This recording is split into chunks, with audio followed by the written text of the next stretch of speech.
The moment my husband looked at me across the kitchen table and said, "Margaret, I want a divorce," I felt the room tilt slightly to the left. But that wasn't the part that truly stopped my breath. It was what he said next, with the calm confidence of a man announcing the weather. "And I'm taking everything." The words landed between us like a dropped plate. For 43 years we had shared this house, the creaking oak floors, the blue ceramic teapot that always whistled too early, the narrow windows that let in golden light every morning. And now, Raymond Whitmore, 70 years old and suddenly standing straighter than I had seen him in a decade, was looking at me as if I were a stranger renting space in his life. "The house, the accounts, the cabin," he continued, folding his hands neatly on the table. "My lawyer says it's all very clear." I stared at him, trying to understand how the man I had cooked for, cared for, and defended for most of my life could speak with such cold certainty.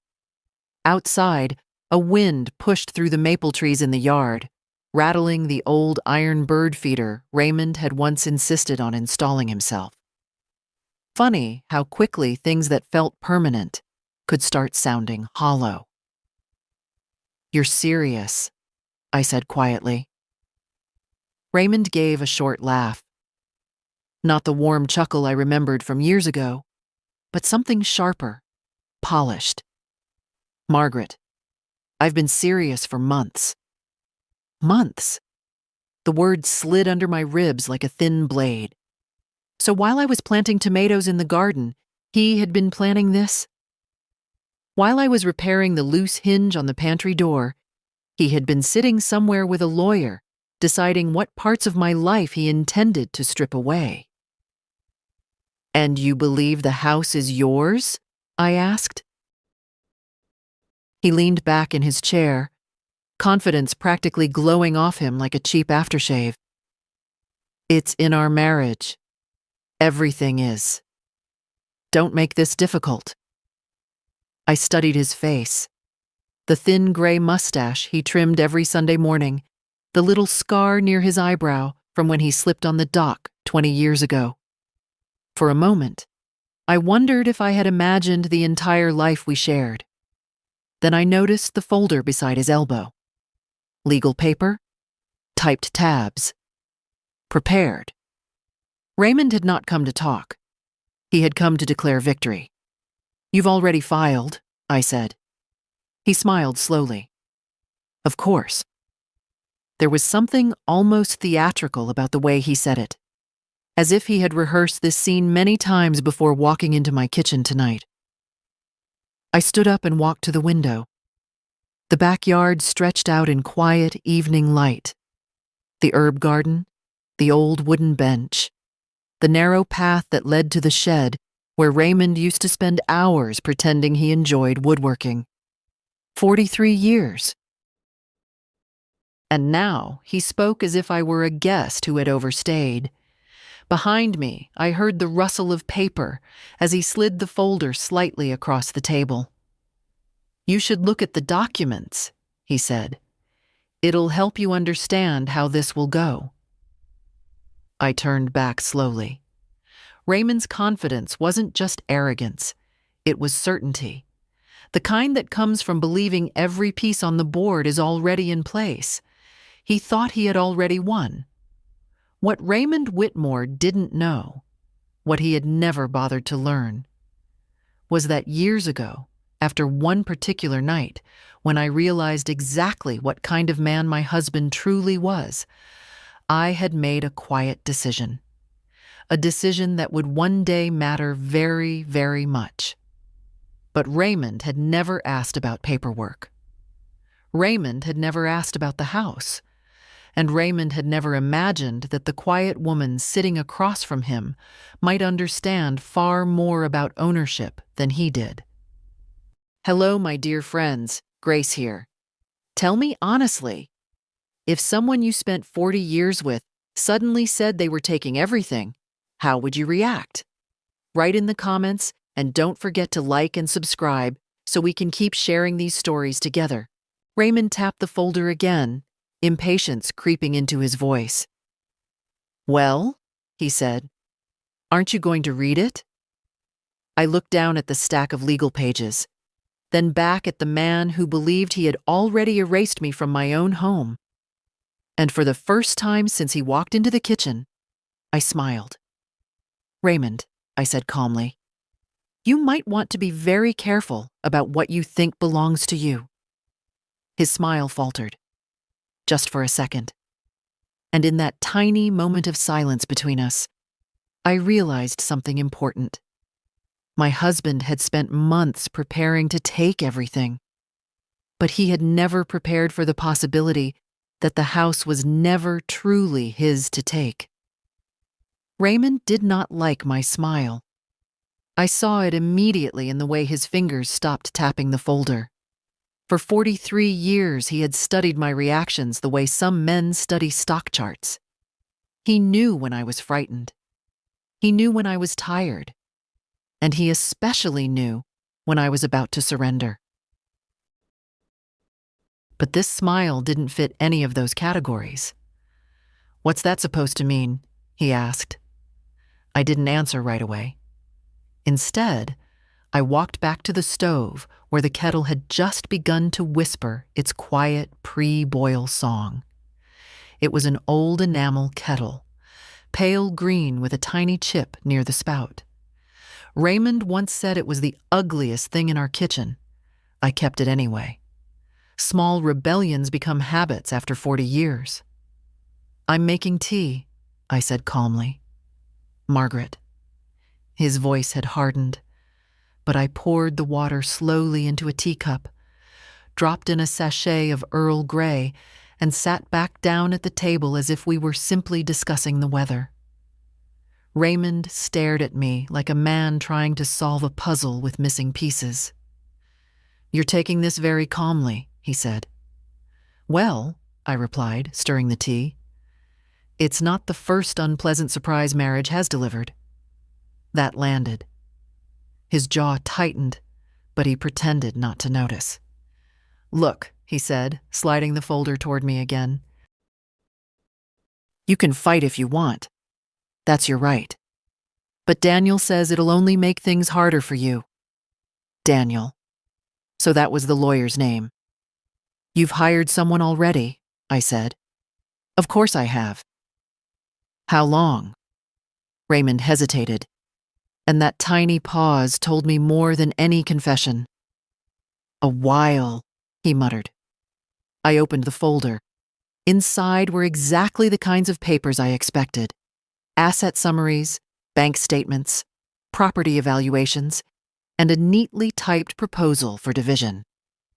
Raymond had highlighted several sections in yellow, like a proud student presenting homework. The house, the retirement accounts, the cars, even the lake cabin. According to this tidy stack of paper, Raymond Whitmore intended to walk away with nearly everything. I flipped another page. His reasoning was simple, insulting, really. The document described him as the primary financial contributor throughout the marriage. It mentioned my limited independent income. It even implied that maintaining the house and managing daily life somehow counted less than a paycheck. I let out a quiet breath. "Daniel wrote this?" I asked. "Yes." "He sounds very confident." Raymond leaned back again, his earlier swagger returning. "That's because the law is clear, Margaret." I closed the folder. The law. Funny word. The thing about Raymond was that he loved simple explanations. Clean answers. Straight lines. He had always believed the world worked like the instruction manuals he kept in the garage. Step 1, step 2, finished. But real life, especially legal life, rarely followed instruction manuals. "You should probably start packing," he added casually. That sentence hung in the air. Packing, as if I were a guest checking out of a hotel. "And where exactly would you like me to go?" I asked. Raymond shrugged. "With your sister, perhaps, or one of those senior apartments near the pharmacy. I'm sure you'll manage."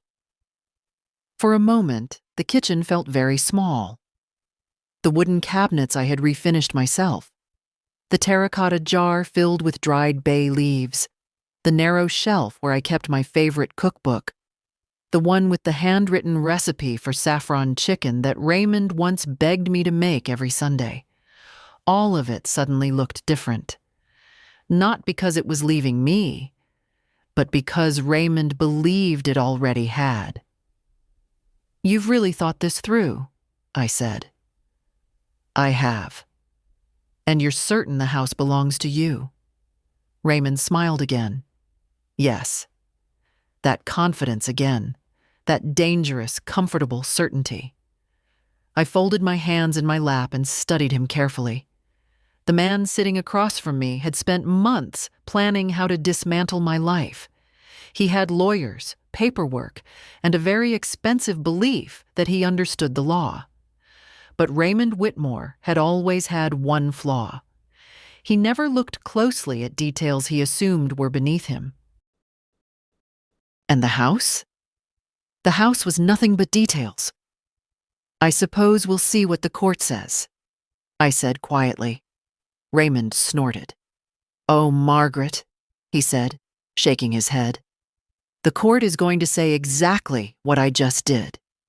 He stood up, took the folder, and walked toward the hallway. "Start thinking about where you'll go," he added over his shoulder. "I'd hate for this to be uncomfortable." A moment later, I heard the bedroom door close. The house fell silent. I finished my tea slowly, staring at the kitchen table where we had celebrated birthdays, argued over bills, and once spent an entire night assembling a ridiculous wooden spice rack Raymond bought at a flea market. 43 years, and now he thought he could erase me with paperwork. I stood, walked to the small cabinet near the refrigerator, and opened the bottom drawer. Inside was a thin leather folder, older, thicker, and containing documents Raymond had never once bothered to read. I ran my fingers across the edge of the papers and allowed myself the smallest breath of relief. Because Raymond was right about one thing. The court would absolutely decide who the house belonged to. And when that moment came, my husband was going to learn something very surprising.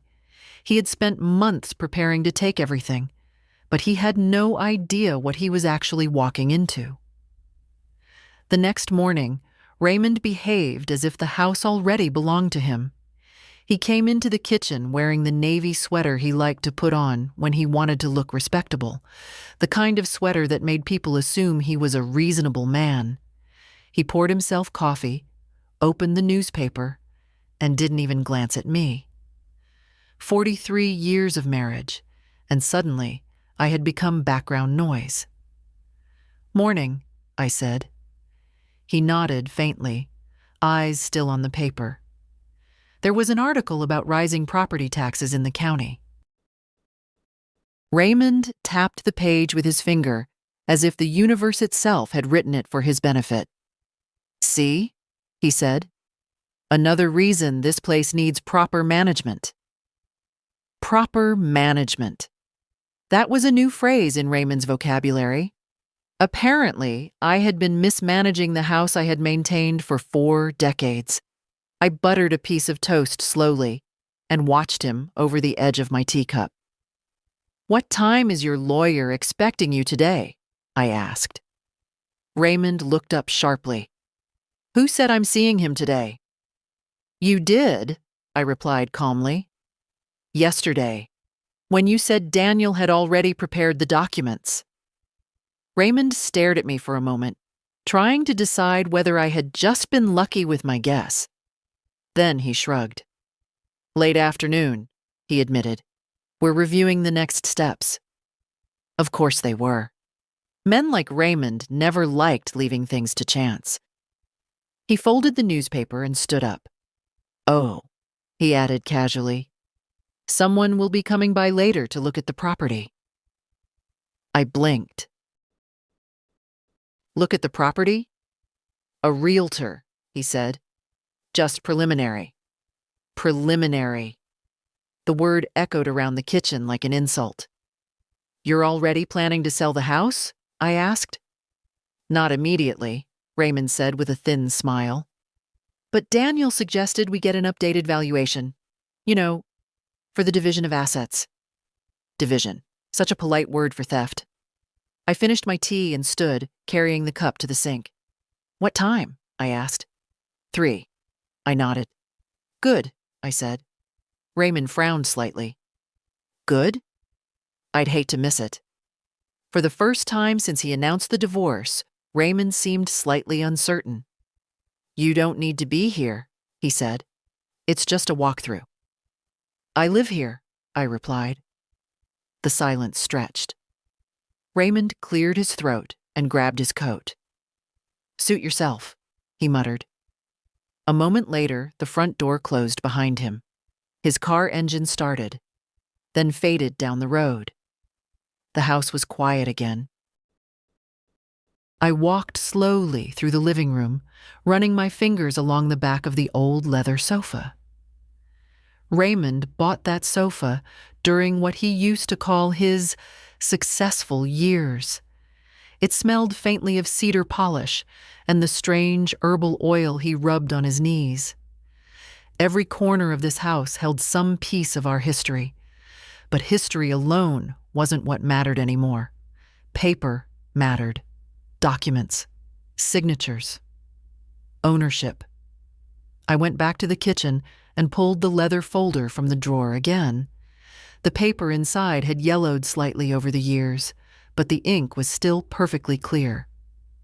My name, the legal language, the trust structure Helen had helped me establish after that disastrous year when Raymond nearly ruined us with one of his investments. He had called it a temporary setback. I had called it a warning. That was the year I learned something important about my husband. Raymond believed money solved problems, but he never paid attention to how money was protected. He signed documents the way most people signed birthday cards, quickly and without reading more than the first line. That habit had saved me more than once. And today, it might save this house. I closed the folder carefully and returned it to the drawer just as the phone rang. The sound startled me. Almost nobody called the landline anymore. I picked it up. Hello? A calm female voice answered. Mrs. Whitmore? Yes. This is Helen Mercer. We spoke briefly last night. I felt a quiet sense of relief settle into my chest. Helen Mercer had the steady voice of someone who understood storms. I reviewed the information you sent, she continued, and I'd like to meet today if possible. That would be good, I said. There was a brief pause. Your husband seems very confident, Helen added. I looked out the kitchen window at the maple trees, swaying gently in the wind. Yes, I said. He does. Well, Helen replied evenly, confidence and ownership are not always the same thing. I smiled. No, I said softly, they aren't. We arranged to meet just after the realtor finished his visit. When I hung up the phone, I noticed something curious. For the first time since Raymond had walked into this kitchen and announced he was taking everything, I didn't feel afraid, because Raymond Whitmore had spent months preparing his attack. But today, the first real step of the defense was about to begin. And if there was one thing my husband had never learned in 43 years of marriage, it was how dangerous a quiet woman could become when she finally stopped being patient. At exactly 3 o'clock, a silver SUV rolled slowly into our driveway. I watched it from the living room window, standing beside the tall bookshelf Raymond had insisted on building 20 years ago. The shelves were crooked, of course. Raymond had never been very patient with measurements. A woman stepped out of the car, smoothing the front of her beige coat. She looked to be in her early 40s. Sharp posture, tidy hair, the confident walk of someone who spent a lot of time telling people what their homes were worth. The realtor. Raymond had wasted no time. I opened the front door before she had a chance to knock. "Good afternoon," I said. She looked slightly surprised. "Oh, hello. I'm Claire Donovan. I'm here to meet Mr. Whitmore." "Of course," I said calmly. "Please come in." She stepped inside, her eyes immediately beginning the professional scan. Realtors do. The floors, the walls, the ceiling height, the windows. "This is a beautiful property," she said politely. "Yes," I replied. "It is." Raymond arrived about 10 minutes later. His car door slammed, and moments afterward he walked through the front door wearing that same confident expression he had carried all week. When he saw Claire already inside, he brightened. "Ah, Ms. Donovan, perfect timing." He shook her hand enthusiastically. "Raymond Whitmore," he said. "Thank you for coming." Claire smiled. "Happy to help." Raymond gestured around the living room. "As you can see, it's a well-maintained home. Large lot. Excellent neighborhood." I noticed he never once used the word "our." Just the house. The asset. Claire nodded professionally and pulled out a small tablet. "Why don't we take a quick walkthrough?" Raymond immediately took the lead, moving through the house like a tour guide who had suddenly discovered he owned a museum. "This kitchen was updated about 15 years ago," he said. I almost laughed. Updated. That had been me. Stripping the cabinets, repainting the tiles, installing the brass handles myself, while Raymond sat on the porch, drinking iced tea and offering supervision. Claire examined the countertops. "Granite?" "Yes," Raymond said. I stayed quiet.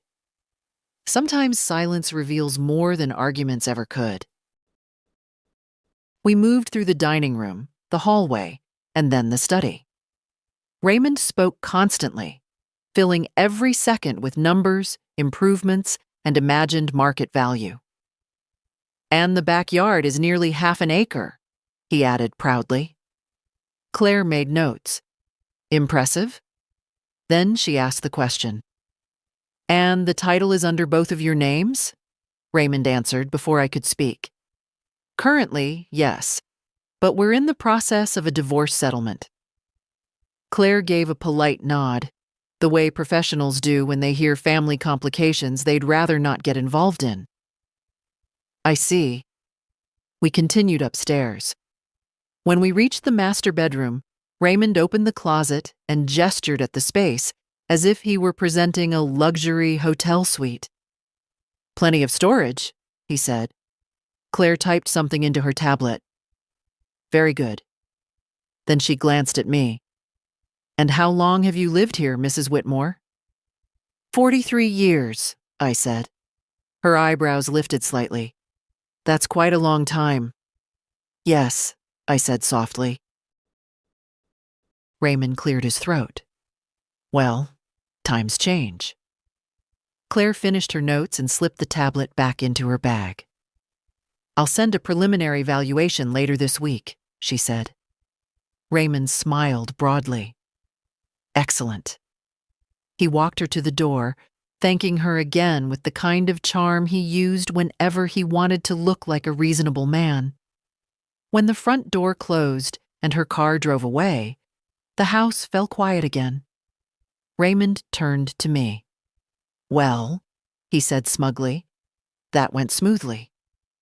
I crossed the living room slowly and picked up the small porcelain bowl sitting on the coffee table. Inside were a few dried star anise pods I sometimes kept there for their faint, spicy scent. Raymond watched me with mild irritation. "You could at least pretend to care," he said. I turned the star anise pod between my fingers. About what? The house, he snapped. I looked around the room. The sunlight through the tall windows, the faint smell of cedar from the old wooden beams, the quiet ticking of the clock near the fireplace. Oh, Raymond, I said gently, I care very much. He frowned. Then you should start preparing yourself. For what? For the inevitable, he replied. That word again. I placed the star anise back in the bowl. Raymond stood there, completely certain he understood how the next few months would unfold. He believed the realtor's visit was the first step toward selling the house. He believed the paperwork in Daniel's office would secure everything. He believed the court would confirm what he had already decided. But the truth was something Raymond had never considered. The house was not simply a property, and the paperwork that mattered most was not sitting in his lawyer's office. It was sitting quietly in a drawer in my kitchen, waiting for the moment when Raymond Whitmore would finally learn that confidence and ownership are two very different things. I arrived at Helen Mercer's office just after 4 o'clock.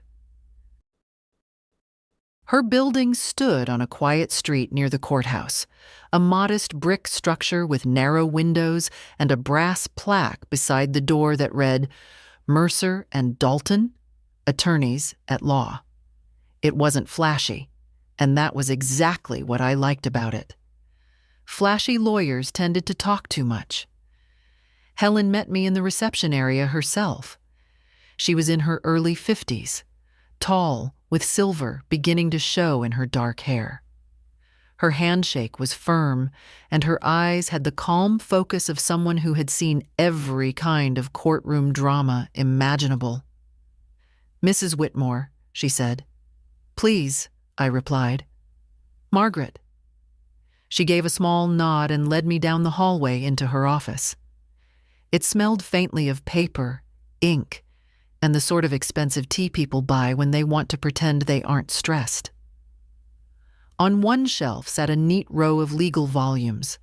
On another, I noticed a small ceramic bowl filled with wrapped ginger candies. Helen gestured toward the chair across from her desk. Let's take a look. I handed her the leather folder. She opened it carefully, the way surgeons open instruments. Calm, precise, respectful of what they might find inside. For several minutes, she said nothing, flipping through the documents one by one. The only sounds in the room were the quiet turn of paper and the distant murmur of traffic outside. Finally, she leaned back slightly. Well, she said. I waited. That explains your husband's confidence. My eyebrows lifted. It does? Yes, she replied. Because if I had only seen the documents he's probably working with, I might believe the same thing. I folded my hands in my lap. But? Helen smiled faintly. But he clearly never examined these very carefully. She tapped the page in front of her. This trust structure is quite thorough. I allowed myself a small breath. Years ago, when Raymond nearly lost a large portion of our savings in one of his brilliant investment adventures, I had insisted on protecting the house. Raymond had agreed at the time, mostly because he was too busy trying to repair his finances to read the paperwork. He signed where Helen told him to sign, and then he forgot about it. What does that mean for the divorce? I asked. Helen flipped another page. Well, she said thoughtfully, your husband can certainly try to claim the property as a marital asset. But the ownership structure places significant limits on that claim. She looked up at me directly. In plain English, Margaret, the house is not as accessible to him as he believes. I felt the tension in my shoulders loosen slightly.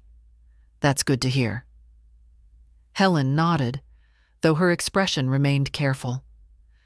However, she added, We shouldn't underestimate your husband. I gave a quiet laugh. Oh, I never do. People who enter a divorce this confident usually believe they have strong leverage somewhere, she said. Money, influence, narrative, something. Raymond definitely had narrative. For years, he had been the charming one at gatherings, the storyteller, the man who explained things with confident authority. Meanwhile, I had been the quiet wife who brought food and refilled glasses. Many people believed Raymond understood everything. Very few people ever asked whether that was actually true. What happens next? I asked. Helen closed the folder. Next, we prepare. For court? For everything, she said calmly. She reached into a drawer and pulled out a yellow legal pad. I want a complete timeline of financial decisions in your marriage. Major purchases, renovations, property taxes, improvements to the house. I nodded. That won't be difficult. Good, she said. Because if this becomes a contested property dispute, details will matter. Details. That word again. Raymond had always hated details. Helen continued. Your husband's attorney will likely argue that the house functioned as a shared marital asset, regardless of the trust. They'll try to paint the arrangement as procedural rather than practical. I tilted my head. And is it? Helen smiled slightly. That depends on how clearly we demonstrate its purpose. She slid the folder back toward me. Fortunately, she added, the documentation here is very clear. Outside the window, the late afternoon sun had begun to soften, casting long golden lines across the buildings. For the first time since Raymond sat across from me in our kitchen and declared he was taking everything, I could see the shape of the road ahead. And Raymond? I asked. Helen folded her hands. Raymond is walking into this situation, believing he already owns the house. She paused. That kind of confidence can be very dangerous.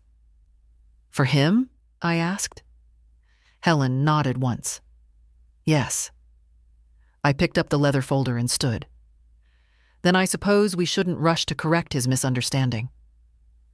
Helen's smile widened just a little. No, she said. Sometimes the most effective strategy is letting someone walk confidently in the wrong direction. When I stepped back outside, the evening air smelled faintly of rain and distant chimney smoke. Raymond thought he was months ahead of me. But what he didn't understand yet was this.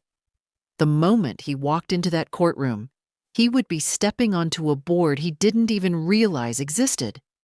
And the piece he believed was his strongest advantage was the very thing about to collapse beneath him. Raymond became noticeably meaner after my meeting with Helen, not louder. Raymond had always preferred quiet cruelty. But there was a sharpness in his behavior now, like a man who had started tapping the walls of a house, looking for weak places. 2 days after the realtor's visit, I came downstairs to find 3 cardboard boxes sitting in the living room. My boxes. I recognized the old winter coats folded on top before I even stepped closer.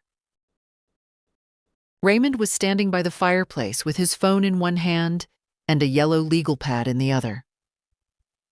What's this? I asked. He didn't even look up at first. Just organizing, he said. Organizing what? Your things.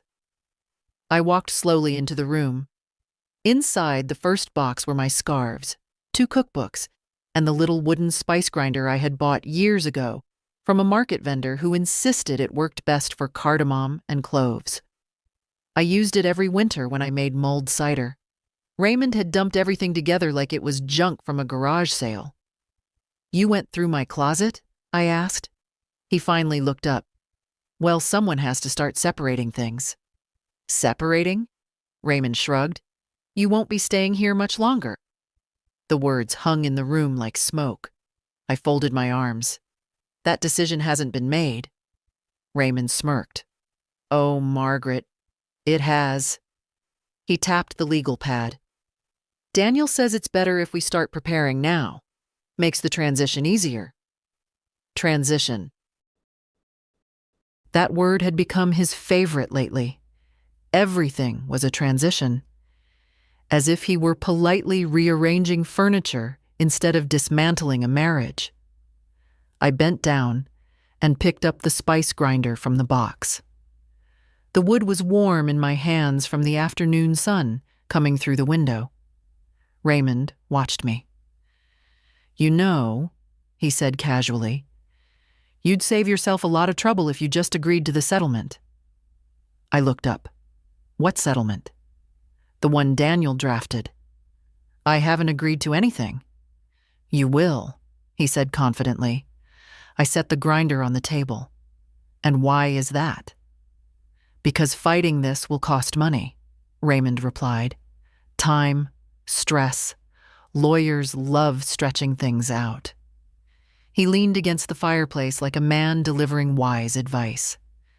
You're not exactly built for a long legal battle. That was another one of Raymond's favorite tricks.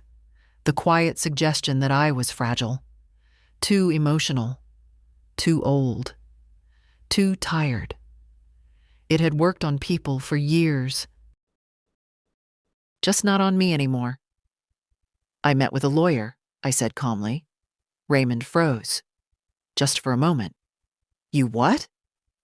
I met with a lawyer. The silence in the room shifted. Raymond straightened slowly. What lawyer? Helen Mercer. The name clearly meant something to him. His eyebrows pulled together slightly.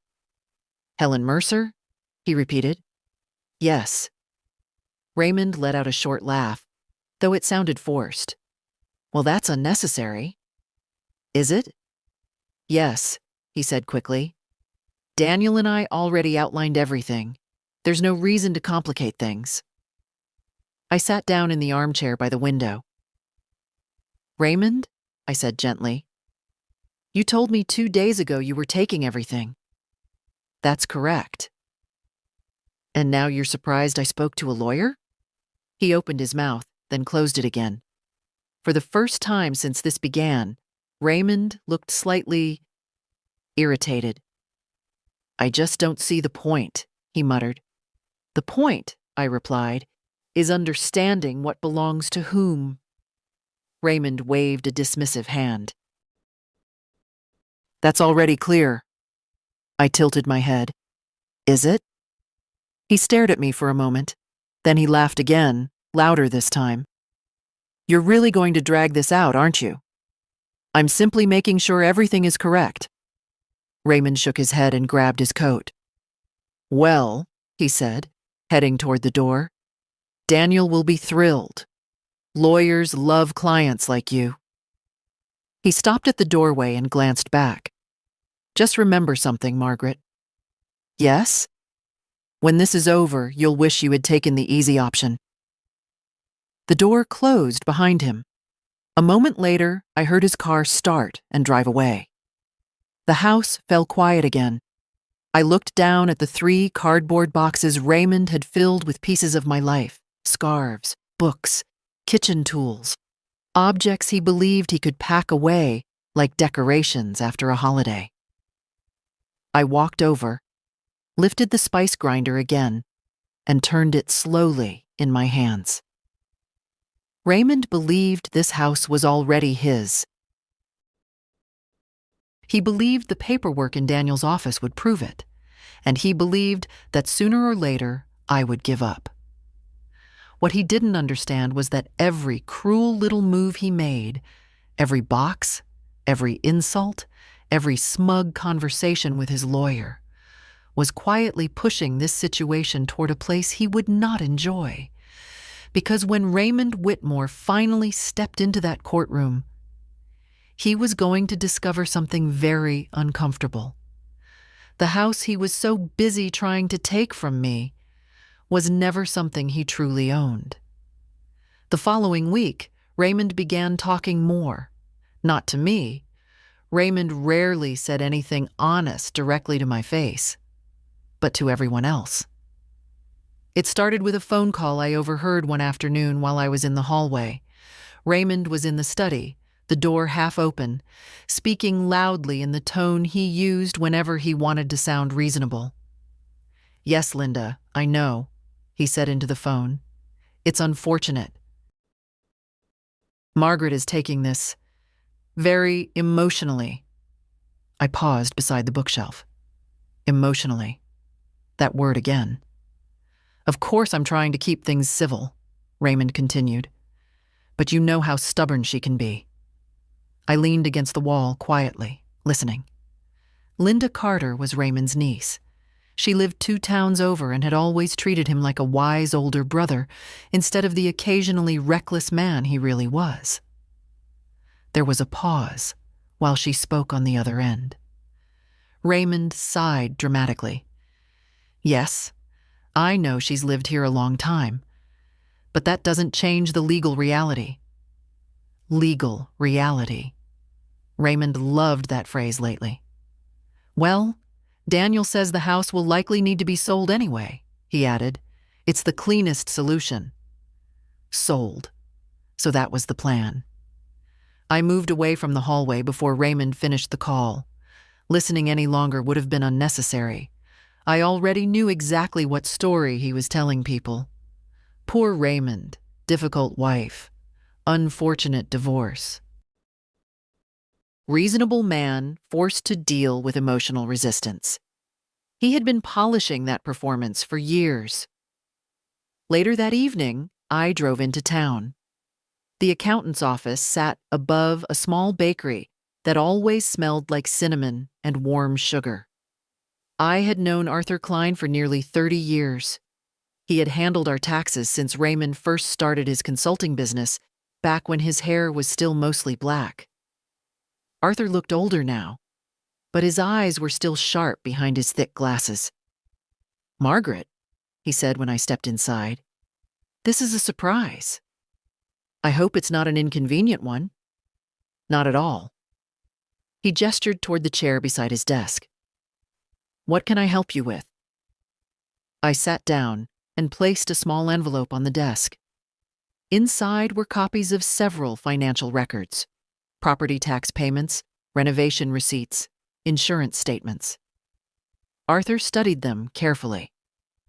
After a minute, he looked up. "Is this about the divorce Raymond mentioned?" he asked.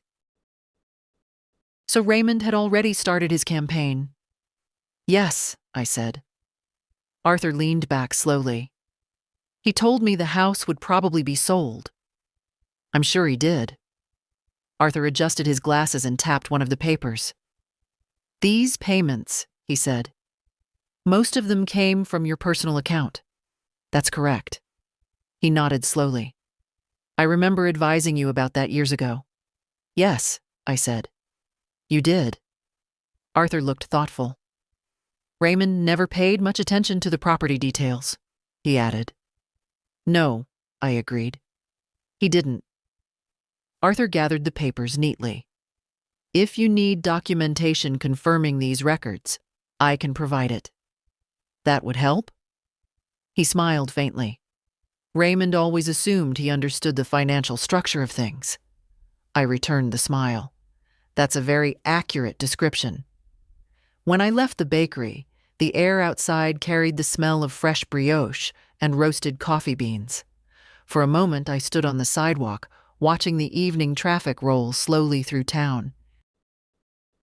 Raymond was building his version of the story, but stories only worked when no one checked the details, and the details were beginning to line up. Arthur Klein was one.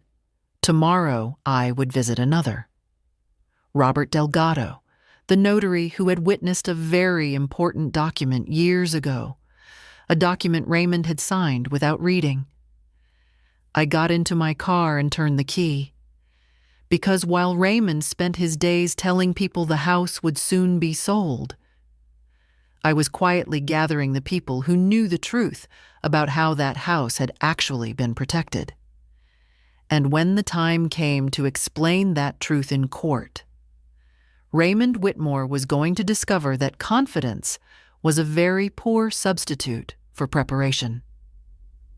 2 days later, Raymond tried something new. Charm.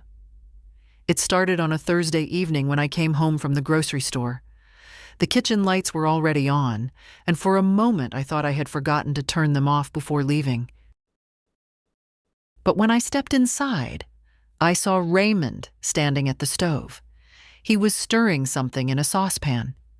Now that alone was unusual enough to make me pause. In 43 years of marriage, Raymond had used the stove perhaps a dozen times, and half of those occasions involved burning eggs. "What are you doing?" I asked, setting my bag of groceries on the counter. Raymond turned with a smile that looked suspiciously practiced. "Making dinner." I raised an eyebrow. "That's new." "Well," he said lightly, "there's no law against a man cooking in his own kitchen." His kitchen. There it was again. I glanced at the stove. He was heating tomato soup from a can. Beside it sat a loaf of bread and a small plate of sliced cheese. Comfort food. Raymond must have believed nostalgia was a strategy. "I thought we could talk," he said. "About what?" "About being reasonable." I took off my coat and hung it by the door. Raymond ladled soup into 2 bowls and placed them on the table as if we were reenacting a peaceful evening from 20 years ago. For a moment, the smell of tomato and basil filled the kitchen, and I almost expected to hear the old radio we used to keep on the counter. But Raymond had already sold that radio at a garage sale years ago. "Sit," he said. I did. Raymond folded his hands like a man about to present a very logical argument. "I spoke with Daniel again today." "I'm sure you did." "He thinks we're making this harder than it needs to be." "We?" "Yes." Raymond pushed a sheet of paper across the table. "A revised proposal." I didn't touch it. "What's revised about it?" "Well," he said, clearing his throat, "Daniel suggested a more balanced approach." Balanced? That word almost made me smile. "And what does balance look like to Daniel?" I asked. Raymond glanced at the paper. "You would keep your personal savings in the car." "The car I already own?" "Yes." "How generous." Raymond ignored that. "And I would keep the house." "Of course." "And the cabin," he added, naturally. "And the retirement accounts." I leaned back in my chair. "So nothing has actually changed." Raymond frowned slightly. "Well, you'd avoid a lengthy court battle." "Raymond," I said gently, "this proposal gives you everything you asked for 2 weeks ago." "That's because it's fair." I looked down at the paper but still didn't pick it up. "You're very confident," I said. Raymond nodded. "Yes, I am." There it was again. That quiet, unwavering belief that he had already solved the puzzle. "You know," he added, "Daniel also said something interesting." "Oh?" "He said courts often prefer simple solutions." "I imagine they do." "And selling the house would make things much simpler." I tilted my head slightly. "Selling the house?" "Yes," Raymond said. Then we split the proceeds. Now that was new. Not generous.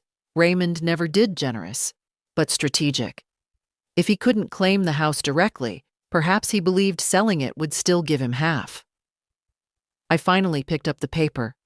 The language was polished, careful, and clearly written by someone who billed by the hour. But it rested on one very convenient assumption: that the house was available to divide. I placed the paper back on the table. "I'll have Helen review it," I said. Raymond's smile thinned. "You don't need to involve her in every conversation." "I do if lawyers are writing the documents." He sighed. "Margaret, You're making this unnecessarily complicated. I looked directly at him. Am I? Yes. Raymond, I said calmly. You're the one who walked into the kitchen 2 weeks ago and announced you were taking everything. That was the reality of the situation. Was it? The silence stretched across the table. Raymond's eyes narrowed slightly. You keep saying things like that, he said. Like what? As if you know something. I picked up my spoon and tasted the soup. It was slightly too salty. Raymond had always added too much salt to everything. Do I? I said. He leaned forward. If you think you have some kind of legal trick. I don't think anything, I interrupted gently. Raymond stared at me for several seconds. Then he leaned back again, studying my face carefully. For the first time since this began, I could see it clearly. Doubt. Not much. Just a small crack in the wall of certainty he had built around himself. You know, he said slowly, Daniel still believes the house will end up being sold. I'm sure he does. And if it does, Raymond continued, you'll regret dragging this out. I finished my soup and set the spoon down. Raymond, I said quietly, I'm not dragging anything out. He frowned. Yes, you are. No, I said. I'm simply waiting. Waiting for what? I looked around the kitchen. The same kitchen where he had declared victory 2 weeks earlier. Waiting for the moment when everyone involved understands exactly who owns what. Raymond laughed again, but this time the sound wasn't quite as confident. We already know that. I stood and carried my bowl to the sink. Behind me, Raymond sat very still at the table. Because for the first time since he had started this entire process, he was beginning to suspect that there might be something he had overlooked. And the truth was, he had. Something very important. Something that would soon become impossible for him to ignore. The courthouse smelled faintly of old paper and polished wood. I noticed it the moment I stepped through the tall glass doors that morning. The air inside had that quiet, serious weight places acquire after decades of arguments, verdicts, and people learning things they would rather not learn. Raymond was already there. He stood near the end of the hallway beside a tall man in a charcoal suit I immediately recognized as Daniel Crowley. The two of them were speaking quietly, heads tilted together like men discussing a golf score instead of a divorce. When Raymond saw me, he smiled, not warmly, just confidently. Well, he said as I approached, you made it. I live here, I replied. It would be strange if I didn't. Daniel Crowley extended his hand politely. Mrs. Whitmore, Daniel Crowley. His handshake was professional. Firm, brief, practiced. Helen Mercer, my lawyer said beside me. Daniel nodded. Helen. Their voices carried the calm politeness of attorneys who had likely faced each other in court before.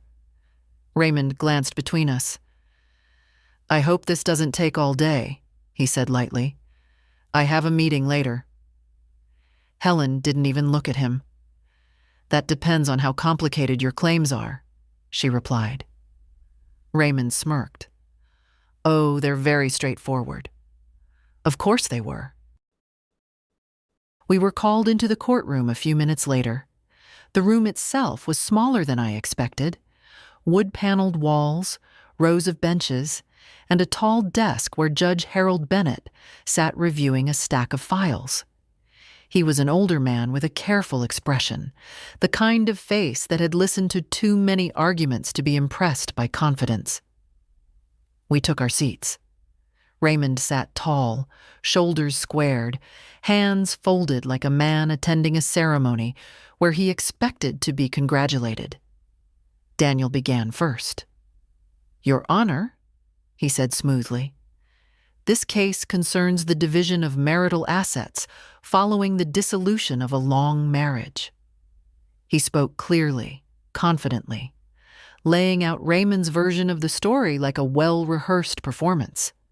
Raymond had been the primary financial provider.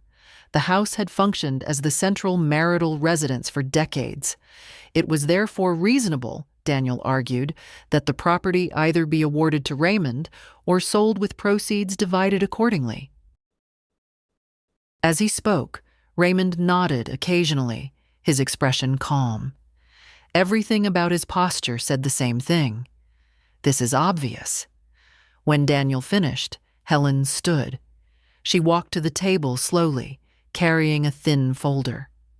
"Your Honor," she said, "Mr. Crowley's summary is accurate in one respect." Judge Bennett looked up. "Oh?" "Yes," Helen said calmly.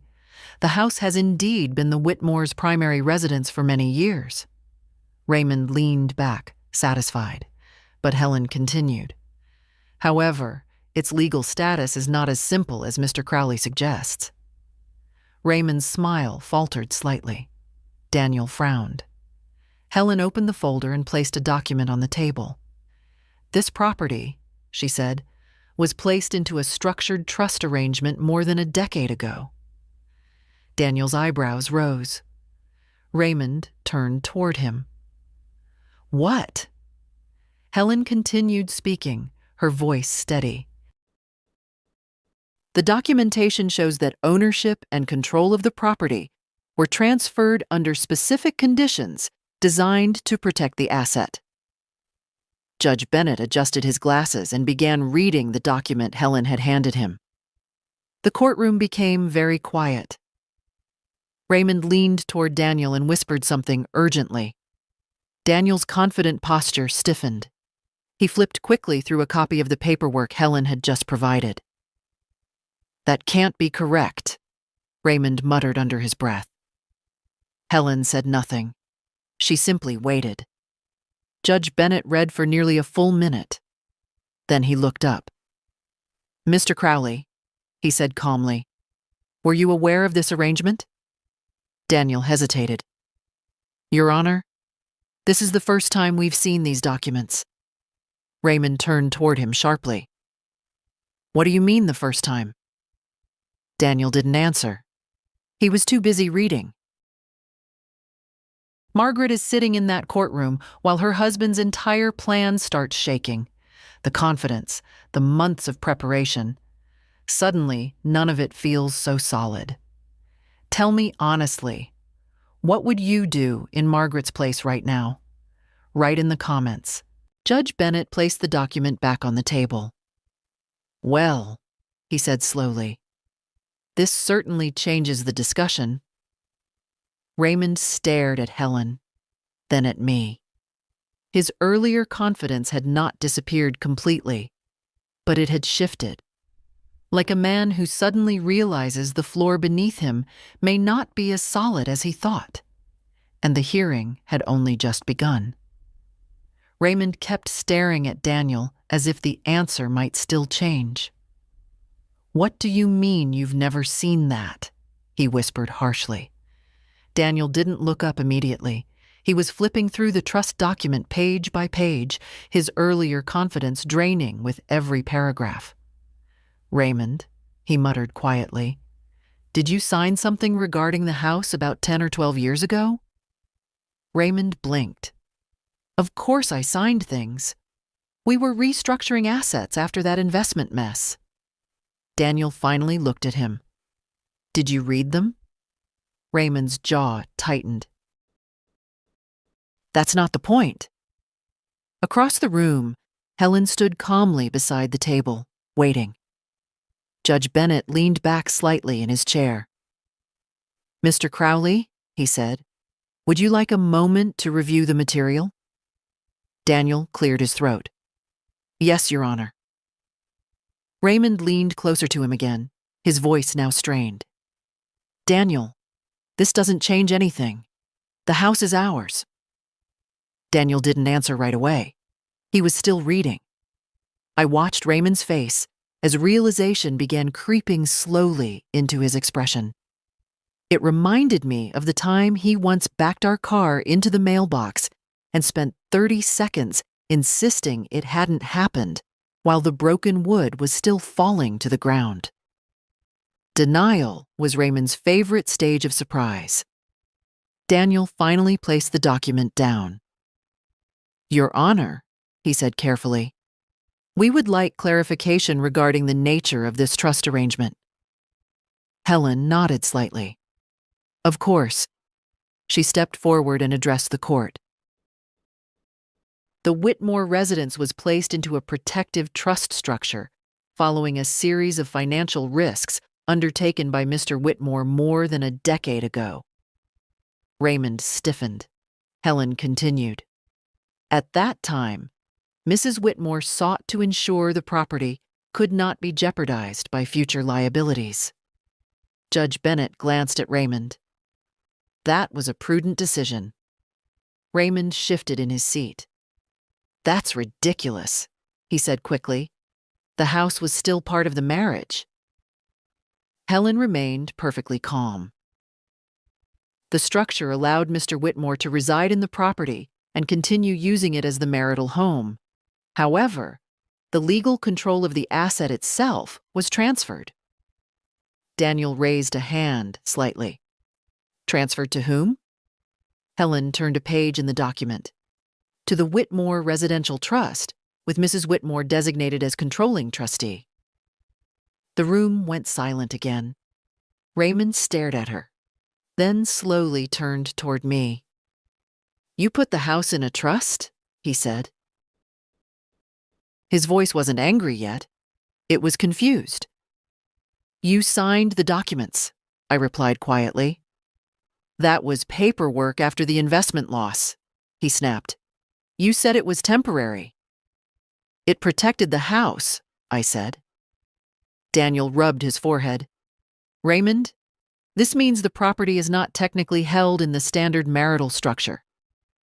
Raymond's face flushed. "That's absurd." Judge Bennett looked down at the document again. "Mr. Crowley," he said calmly, "the language here is quite clear." Raymond leaned forward suddenly. "So what does that mean?" he demanded. Daniel hesitated before answering. "It means," he said slowly, "that claiming the house as a divisible marital asset may be more complicated than we assumed." More complicated. That was a very polite way of putting it. Raymond turned toward me again, his expression now shifting from confusion to anger. "You planned this," he said. I didn't raise my voice. "No, Raymond," I said quietly. "I prepared for the possibility that one day you might do something reckless." Daniel sighed softly beside him. Judge Bennett closed the file. "Well," the judge said, "it appears we'll need additional review of this structure before making any determinations regarding the property." Raymond leaned back in his chair, staring at the documents as if they had betrayed him. His entire strategy had been built on one simple assumption: that the house was available to divide. Now that assumption was wobbling, and the hearing was far from over. When the hearing paused for a short recess, Raymond stormed out of the courtroom so quickly that Daniel had to grab his briefcase and hurry after him. I remained seated for a moment. Courtrooms have a particular silence once the voices fade. A heavy, thoughtful quiet, as if the room itself is still listening. Helen gathered her papers calmly. "That went interestingly," she said. "That's one word for it," I replied. She gave me a small glance over her glasses. "Raymond didn't know." "No," I said. "He didn't." Helen nodded once, as if confirming something she had suspected from the beginning. "Well," she said, "he knows now." Outside in the hallway, Raymond's voice echoed loudly enough that several people turned their heads. "What do you mean it's complicated?" he snapped. Daniel's calmer voice followed. Raymond, lower your voice. This is ridiculous, Raymond continued. It's my house. I stepped out of the courtroom just in time to see Raymond pacing near the tall courthouse windows. His face was red, and the confident posture he had carried all morning was starting to crack. Daniel held the trust document in one hand. I'm telling you, he said carefully, this structure changes the legal landscape. Raymond ran a hand through his thinning gray hair. No, it doesn't. Margaret put the house in some paperwork years ago because of that investment situation. That doesn't mean I lose it. Daniel exhaled slowly. It means the court may not treat it as a standard marital asset. Raymond pointed down the hallway toward me. She lived there because of me. Several people nearby pretended not to listen. Daniel lowered his voice. That's not how property law works. Raymond noticed me standing there. His expression hardened immediately. So this was your big plan? He said. I didn't move. There was no plan. You hid the house in some legal trick. You signed the documents, I said calmly. Raymond laughed bitterly. Oh, please. You expect me to remember every piece of paper from 10 years ago? No, I said. I expected you to read them. Daniel stepped slightly between us. Let's keep this professional, he said quietly. Raymond turned back to him. So what now? He demanded. Daniel glanced down at the document again. Now we review the trust structure in detail. And then we determine what claims are actually viable. Raymond's voice dropped. I told people I was getting the house. Daniel didn't respond. Raymond paced again, slower now. The anger was still there, but underneath it I could see something new creeping in. Worry. For weeks he had been walking around town telling people the house would soon be sold. Linda had likely repeated that story to half the family already. Raymond Whitmore loved certainty, but certainty was evaporating quickly. A courthouse clerk walked past us carrying a stack of files, and for a moment the hallway filled with the soft echo of footsteps and murmured conversations. Raymond suddenly stopped pacing. You did this after that investment mess, he said, looking at me again. Yes. You thought I was irresponsible. I thought the house needed protection. Raymond's laugh this time sounded hollow. So you just locked it away from me. I secured it. Daniel rubbed his temples. Raymond, arguing about this here isn't going to help. Raymond turned back toward the courtroom doors. They can't just ignore 43 years of marriage. No one is ignoring it, Daniel said. But the structure of ownership matters. Raymond stood still for a moment. Then he looked at me again. The arrogance he had carried for weeks was no longer fully intact. For the first time since he sat at our kitchen table and declared he was taking everything, Raymond Whitmore looked like a man who had started to understand something. Not everything, but enough. Enough to realize that the house he had been planning to sell might never have been his to sell in the first place. When the recess ended, we returned to the courtroom. Raymond walked in first, shoulders stiff, his jaw set the way it used to get whenever a business deal stopped going his way. Daniel followed behind him, carrying 2 thick folders now instead of one. That alone told me how quickly things had changed. Helen and I took our seats. Judge Bennett returned a moment later and adjusted the papers in front of him. Let's continue, he said. Daniel stood again, but this time the smooth confidence from earlier had faded. His tone was still professional, but there was a new caution in the way he chose his words. Your Honor, after reviewing the trust documentation presented by Mrs. Whitmore's counsel, we believe additional clarification is necessary regarding the formation and intent of the trust. Judge Bennett nodded. That seems reasonable. Helen rose. If it helps the court, she said, we can provide a brief explanation of the structure and timeline. Please do. Helen stepped forward with the calm precision she had carried all morning. The Whitmore Residential Trust was established 12 years ago, she began. At that time, Mr. Whitmore had incurred significant financial exposure related to a failed investment venture. Raymond shifted uncomfortably in his chair. I remembered that year clearly. Raymond had been convinced he was about to make a fortune investing in a restaurant chain run by a man he met at a golf club. The man vanished 6 months later, along with a considerable portion of Raymond's money. What Raymond had called a temporary setback nearly became a catastrophe. Helen continued.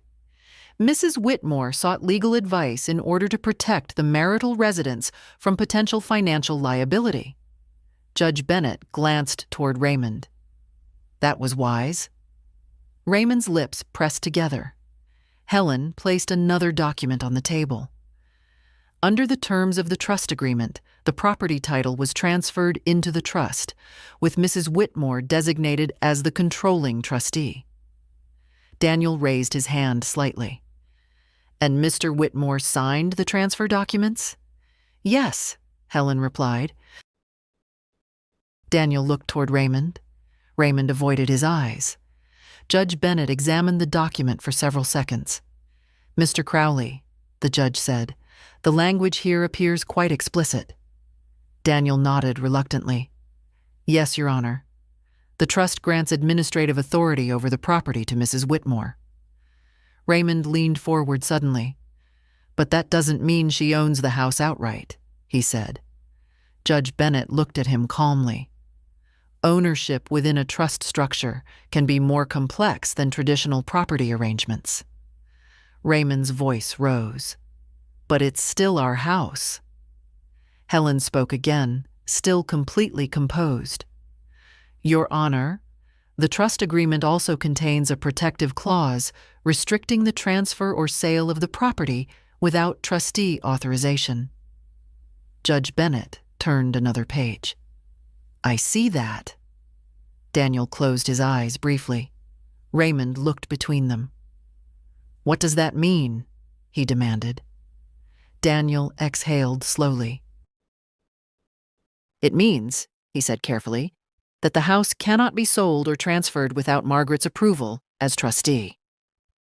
Raymond stared at him. What? The trust gives her that authority. Raymond's face flushed deep red. That's insane. Judge Bennett set the document down. Mr. Whitmore, he said evenly, you signed the agreement. That was paperwork after the investment mess. Yes, the judge replied. Paperwork that created a legally binding structure. The room was quiet again. Raymond looked at me like a man staring at a locked door he had only just discovered. You did this behind my back, he said. No, I replied softly. You were sitting next to me when you signed. Daniel rubbed his forehead again. Raymond? Raymond ignored him. So you just waited, he said, his voice tight. I met his eyes. I protected the house. Judge Bennett cleared his throat. At this stage, the judge said, it appears the marital residence may not be divisible in the manner originally proposed by Mr. Whitmore's counsel. Raymond sat back slowly. The words hung in the air. Not divisible. For weeks he had been talking about selling the house, planning the money, telling people how everything would be divided. And now the court was telling him something very simple. The house wasn't his to divide. And the most difficult part for Raymond Whitmore to accept was not the legal language. It was the fact that the quiet woman he had underestimated for 43 years had seen this possibility coming long before he ever asked for a divorce. When the hearing resumed again, the courtroom felt different, not louder, not more dramatic, just heavier. Raymond no longer sat like a man attending his own victory. His shoulders had lowered slightly, and the neat confidence he had worn all morning had begun to unravel. Daniel shuffled through his folders one more time, clearly searching for something, anything, that might restore the ground beneath his client's feet. Judge Bennett looked down at the documents again. "Mr. Crowley," he said calmly, "do you wish to proceed with your claim regarding the residence?" Daniel hesitated. That single pause spoke louder than any argument. "Your Honor," he said carefully, "while we acknowledge the existence of the trust, we believe the court should consider the broader context of the marriage." Raymond straightened slightly, clinging to that sentence like a rope. Daniel continued. "The property functioned as the Whitmore's marital residence for over 4 decades. Mr. Whitmore contributed financially to the household during that time." Helen rose before Daniel finished his thought. "No one disputes that," she said evenly. "However, the trust structure was specifically designed to separate the asset from Mr. Whitmore's financial exposure." Daniel nodded stiffly. "But the spirit of marital equity," Helen replied calmly, "does not override a legally executed trust agreement signed by both parties." Judge Bennett raised his hand slightly. "That is correct." Raymond leaned forward suddenly. "So, you're saying she gets the whole house?" he blurted out. The judge looked directly at him. "I'm saying the house is controlled by the trust you signed 12 years ago." Raymond's face tightened. "That's ridiculous." Helen placed one more document on the table. "Your Honor, there is one additional clause worth noting." Judge Bennett examined the page. "This clause," Helen continued, "specifies that the trustee has exclusive authority to determine the future use, sale, or retention of the property." Raymond stared at Daniel again. "Exclusive authority?" he whispered. Daniel nodded slowly. "Yes." Raymond's voice rose. "So she can just keep it?" The judge answered before anyone else could. "Yes, Mr. Whitmore." The words landed like a hammer. For several seconds, Raymond didn't move. He just sat there, staring at the table as if the wood might rearrange itself into a different answer. Daniel leaned toward him quietly. "Raymond, we'll need to reassess the remaining assets." But Raymond wasn't listening anymore. His eyes lifted slowly toward me. "You knew this would happen," he said. His voice had lost its earlier arrogance. Now it sounded something closer to disbelief. "No," I replied calmly. "I knew this might happen."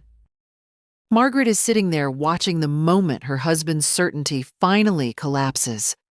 All the months he spent telling people he would take the house, gone in a few quiet sentences. What would you feel in her place right now? Tell me in the comments. Judge Bennett closed the folder. "Well," he said, "that resolves the question of the residence." Raymond let out a short, hollow laugh. "For 43 years I paid for that house." Helen spoke gently but firmly. "For 43 years you lived in it." Raymond looked back at the judge. "So that's it?" Judge Bennett folded his hands. "That is the legal reality of the trust you signed." Raymond slowly leaned back in his chair. The man who had walked into the kitchen weeks earlier and declared he was taking everything had just learned something he had never expected. The house he planned to sell. The house he believed was his strongest asset. The house he had already promised to half the people in town was never actually his to take. And the courtroom was not even finished with him yet. The courtroom remained quiet for several seconds after the judge's words. You could almost hear the weight of them settling over the room. Raymond stared down at the table, his fingers resting on the edge of the documents Daniel had been reviewing all morning. Just an hour earlier, he had been sitting in that same chair, like a man waiting to collect a prize. Now he looked like someone trying to understand how the rules of the game had changed without warning. Daniel cleared his throat softly. "Your Honor," he said, "given the clarification regarding the residence, we would like to shift the discussion toward the remaining marital assets." Judge Bennett nodded. That would be appropriate. Raymond finally spoke again. His voice sounded different now, not as sharp, not as confident. "So the house is just off the table?" he asked. The judge looked at him calmly. "The house is governed by the trust structure you signed. The court cannot divide an asset that is not legally structured as a divisible marital property." Raymond exhaled slowly through his nose. For a moment, the room returned to quiet paperwork. Daniel reviewing financial summaries. Helen arranging documents with the steady patience she had shown all day. But Raymond couldn't sit still. He turned toward Daniel again. "I told people we were selling the house," he muttered. Daniel didn't answer. Raymond leaned back, staring at the ceiling briefly before lowering his head again. "That's just perfect," he said under his breath. Judge Bennett looked over the remaining asset list. "There are still several matters to address," he said. "Retirement accounts, vehicles, and the lake cabin." At the mention of the cabin, Raymond straightened slightly. "The cabin is mine," he said quickly. Helen glanced at him. "The deed lists both parties." Raymond's jaw tightened again. "I paid for it." Helen didn't argue. She simply slid another document forward. "Property tax records indicate Mrs. Whitmore covered the majority of maintenance costs over the past decade." Daniel sighed quietly. Raymond rubbed his forehead. It was becoming painfully clear that the story he had been telling himself, the simple version where everything neatly belonged to him, did not match the records sitting on the courtroom table. Judge Bennett closed another folder. "This case is beginning to resemble a pattern," he said. Raymond looked up. "What pattern?" "A pattern of assumptions," the judge replied calmly. Raymond didn't respond, because that was exactly what it had been. Assumptions. Raymond had assumed the house was his. He had assumed the paperwork from 12 years ago didn't matter. He had assumed Margaret Whitmore was too quiet, too patient, too predictable to ever challenge him. And one by one, those assumptions had collapsed inside this courtroom. Daniel leaned closer to him again. "Raymond," he said quietly, "we need to focus on what can still be negotiated." Raymond nodded slowly, though the frustration on his face had not faded. Across the room, Helen closed her folder and glanced toward me. For the first time since the hearing began, I allowed myself to relax slightly in my chair. Not because everything was finished, but because the most important piece of the puzzle had already fallen into place. The house, the one Raymond had promised to sell, the one he had told everyone he was taking, the one he believed would give him control of everything. That house was never leaving me. And now everyone in the courtroom knew it. Raymond Whitmore had walked into this building convinced he was about to take everything. Instead, he was leaving it piece by piece behind him. By the time the hearing finally ended, the late afternoon sun had begun to slide through the tall courthouse windows. The room felt quieter now, not empty, just settled. like a storm that had finally finished passing through. Judge Bennett closed the final folder on his desk. "Given the documentation presented," he said calmly, "the court recognizes that the Whitmore residence is governed by the trust structure established 12 years ago." Raymond didn't move. He sat staring straight ahead, hands resting on the table as if they belonged to someone else. "The property therefore remains under the authority of Mrs. Whitmore as trustee," the judge continued. Daniel nodded slowly. Helen simply closed her folder. Judge Bennett looked down the list one last time. "The remaining assets will be divided according to the revised agreement presented by counsel. If there are no further disputes, we can finalize the dissolution accordingly." Raymond finally spoke. "So that's it?" he asked quietly. Judge Bennett met his eyes. "That is the legal outcome of the documents both parties signed." The judge gave a small nod. "You are free to go." The gavel didn't even need to strike. The case was finished. Raymond pushed his chair back slowly. The man who had walked into our kitchen weeks ago and said he was taking everything now looked like someone who had misplaced something he couldn't find again. Daniel leaned toward him. "We'll talk outside," he said quietly. But Raymond didn't answer. He stood, gathered his coat, and walked toward the courtroom doors without looking at me. For a moment I thought he might stop. Say something. 43 years of marriage is a long time to end in silence. But he didn't. The doors closed behind him. Helen packed the last of her documents into her briefcase. "Well," she said gently, "that went about as well as it could." I nodded. Yes, it did. We walked out into the courthouse hallway together. The same hallway where Raymond had stood earlier that morning, so certain of himself. Now it felt strangely peaceful. Outside, the air was cool and smelled faintly of autumn leaves. I stood on the courthouse steps for a moment, letting the quiet settle in. I wasn't celebrating. I wasn't angry either. Mostly, I felt something I hadn't felt in a very long time. Relief. Raymond had believed the divorce would erase me from the life we built together. But the truth was much simpler than that.